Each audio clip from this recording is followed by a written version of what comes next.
Useless. Not putting my jacket on him. Says, well, I'm playing Titleist 1. And Jack says, I'm playing Titleist 1. And Jack goes, yeah, I've been playing it for 32. He's gutless might be the nicest thing you can say, because Nick Faldo just sent another top golfer straight out of bounds with his mouth. 6 majors on the shelf, decades behind the microphone, and a list of targets that reads like a who's who of the sport. Most pundits choose diplomacy. Faldo chooses destruction, and the 6 men on this list have all felt it firsthand. Here's the thing that makes all of this more than just gossip. Every feud on this list has a real history behind it.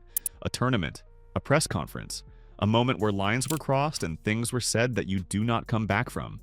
Faldo is not reckless. He is deliberate, and that is what makes this whole thing so compelling. If you are already locked in on this one, hit the hype feature right now and give this video some hype.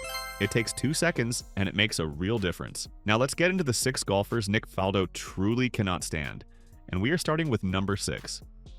Number 6 is Greg Norman. And if you think this is just about LIV Golf, you are not seeing the full picture. This goes so much deeper than a league. This is a rivalry that stretches back over 30 years, rooted in one of the most dramatic final rounds in the history of major championship golf.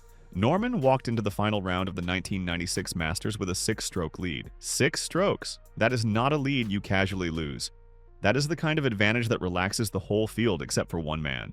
Faldo was not relaxed. He was focused. He shot a final round that quietly and efficiently dismantled everything Norman had built over the first 3 days. Norman collapsed. Faldo won his 6th and final major. On the 18th green, Faldo put his arm around his beaten rival. It looked like compassion in the moment, but sport has a long memory, and the distance between the 2 men only grew with the years. Then Norman became the CEO of LIV Golf, and Faldo found his microphone. For someone who had spent years watching Norman reinvent himself as a global golf entrepreneur and disruptor, the LIV appointment must have felt like a direct provocation. In March 2023, with Norman pushing his grow the game narrative on every platform available to him, Faldo cut through it with 3 words: nobody's watching.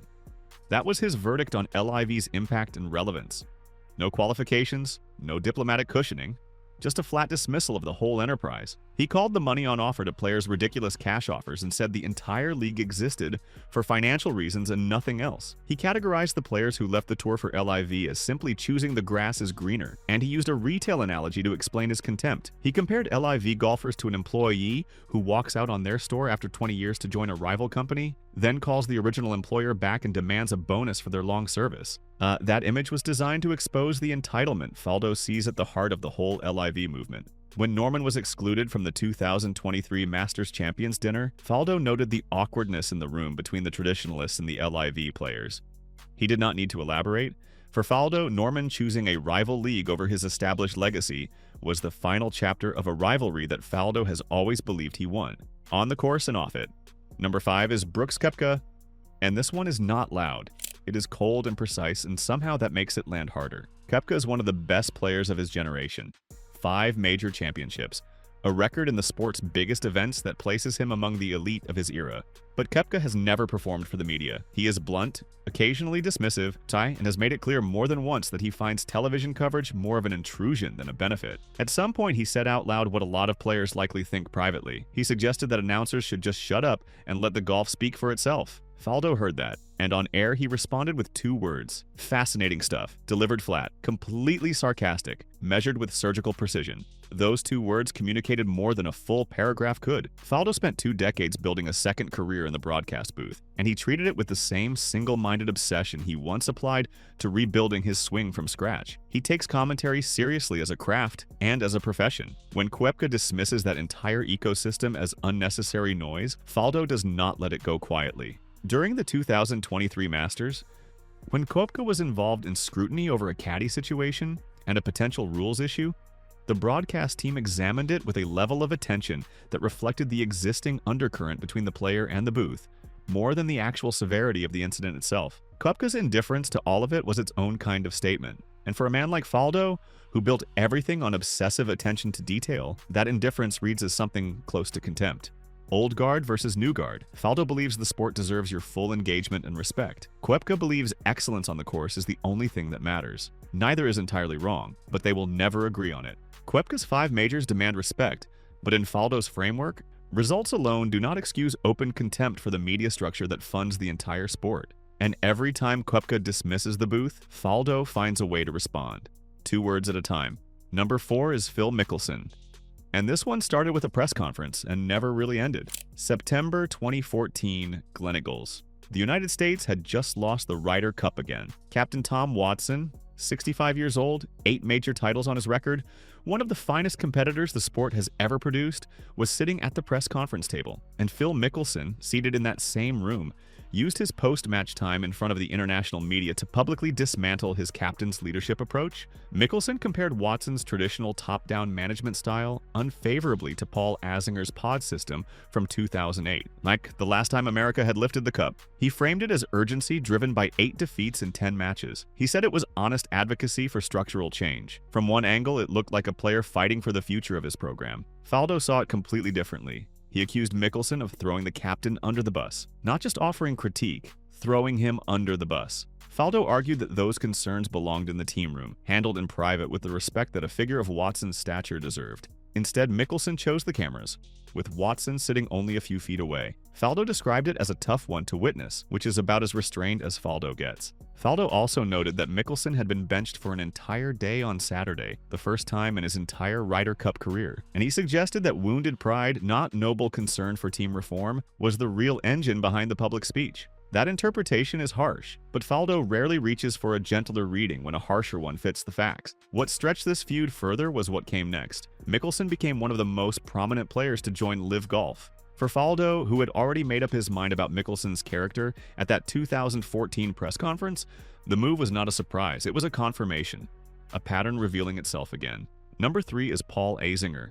And this one is built on something that sits at the very core of Faldo's identity, because it is about a direct comparison of results. And the results did not favor Faldo. In 2008 at Valhalla, Azinger captained the United States to a dominant Ryder Cup victory. He implemented what became known as the pod system, grouping players into small units based on personality type and natural chemistry. It was a departure from the traditional captain-driven model. It was creative, and it worked convincingly.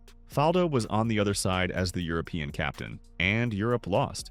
In the aftermath, coverage focused on Faldo's tactical failures with clear emphasis. The decision to bench the Garcia and Westwood pairing during the Saturday foursomes was identified as the defining mistake of the week. The contrast between the two captains was drawn repeatedly and without mercy. Azinger was innovative. Faldo was outdated. That verdict did not fade. Faldo took public shots at Azinger's setup after the event, characterizing the pod system's complexity as overstated and unnecessary. Azinger defended his approach and made the pointed comment that the captain does matter when building the right environment for a team to win.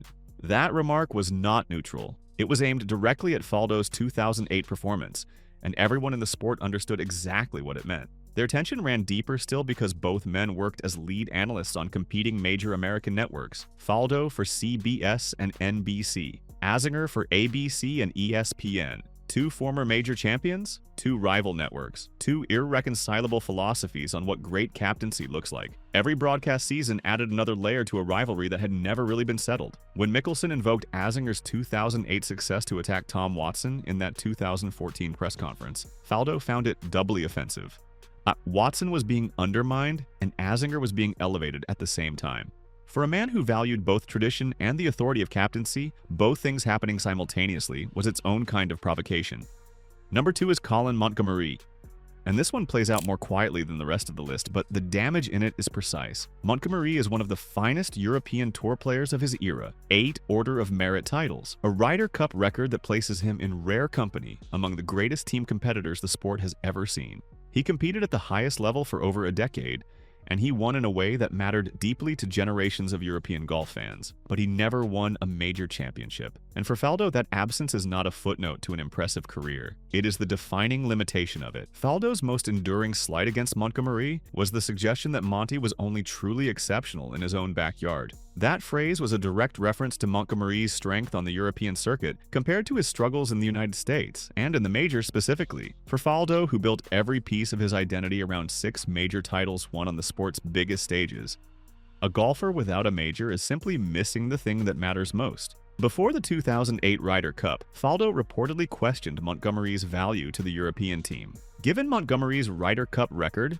the skepticism landed badly. It caused immediate backlash across the European press. The criticism read as personal rather than tactical, and it reinforced a pattern that runs through every name on this list. Faldo applies his own demanding template to everyone, and anyone who does not match it gets told directly about the gap. Montgomerie represented European Tour excellence at its finest. Faldo represented a harder, more global, major-centric view of what true greatness in golf actually requires. Those two visions have always been in tension, and Faldo never learned how to respect what Montgomerie achieved without reaching for the one thing he never did.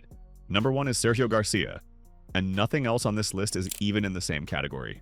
It is 2014. Gleneagles. Faldo is in the NBC broadcast booth covering the Ryder Cup as a commentator. During a segment revisiting the 2008 competition at Valhalla, the one Faldo captained and lost, he called Sergio Garcia useless. He backed it with a charge of bad attitude and said Garcia's emotional volatility had damaged the European team during that week. 6 years after the fact, on live television, with millions of viewers listening, not disappointing, not difficult, not troubled, useless. The backlash was immediate and it was unified.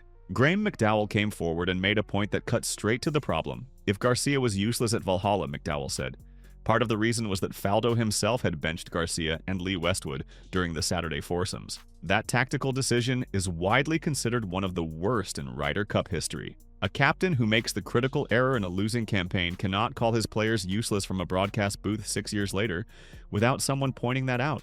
McDowell pointed it out. Rory McIlroy did something that no statement alone could match. He walked across to Garcia during the coverage, placed his arm around him publicly, and told him plainly that he was not useless. In that one gesture, McIlroy drew a clear line between the current European team and its 2008 captain. The team had moved forward. Faldo had stayed exactly where he was at Valhalla. Under significant media pressure, Faldo attempted to walk the comment back. He said on a follow-up broadcast that useless was probably the wrong word for live television, and that lousy would have been more accurate. He tried to frame the original remark as semi-jest, without malice, but the retraction only made the story bigger. The gap between useless and lousy is not really about precision. Both words point in the same direction. The underlying sentiment does not change. Faldo also hinted that he knew the real private reasons behind Garcia's difficult 2008 week, but was choosing not to share them. That suggestion of a deeper, unspoken feud was more revealing than the original insult. It told the audience this was not a careless slip in a live broadcast. It was a decision to reveal just enough and hold back the rest. Garcia's public response was brief and composed. He said he would not descend to Faldo's level. In that one sentence, Garcia came across as the more measured man in the room. The player looked dignified. The former captain looked like he was still fighting a battle that started at Valhalla and never properly finished. Now look at all 6 of these names together, and the picture that forms is not a random collection of grudges. It is a consistent set of values applied without compromise to everyone Faldo encounters in the sport. Every single conflict on this list traces back to one of 3 things: attitude and professionalism, which is the Garcia standard, loyalty to the sport's traditions and its authority figures, which explains the Watson defense and the Norman critique, and the absolute supremacy of the 4 major championships as the only real measure of a golfer's worth, which is the lens Faldo uses on Montgomerie and LIV and almost everything else in professional golf. He built his playing career entirely in isolation. Thousands of hours of practice rebuilding a swing that already won majors because he believed it could win more. He did not rely on team chemistry or personality pods or group morale sessions. He relied on mechanics and willpower and an almost ruthless ability to block out everything except what mattered. That approach produced 6 major championships. But it is a framework that works for one singular person. It does not scale easily to an entire sport built around different personalities, different timelines, and different ideas about what success looks like. The game changed around him, the players changed, the media changed, LIV arrived, and Faldo's standard remained exactly where it was in April 1996, which is precisely where all 6 of these feuds find their common origin. Is he always right? No. His 2008 captaincy had documented failures, and criticizing players from a broadcast booth for problems that began with your own strategic decisions is not a clean position. But is he honest? Almost always. And in a media environment where most analysts sand every edge and protect every relationship, Faldo's willingness to hold positions and name names out loud is something the sport genuinely needs, even when it goes further than it should. Golf is a game built on emotion, on history, on rivalries that follow people for decades, and shape how the sport tells its own story to itself and to the world. Faldo's feuds are sometimes unfair. Some of them cross lines that should have held, but they are real, and real is exactly what this sport has always needed more of. If you want more deep dives like this one, subscribe so you never miss the next one. Drop a comment below and tell us which of these feuds you think went furthest out of bounds, and if you enjoyed this, give it a like and help push it to more golf fans who need to hear these stories.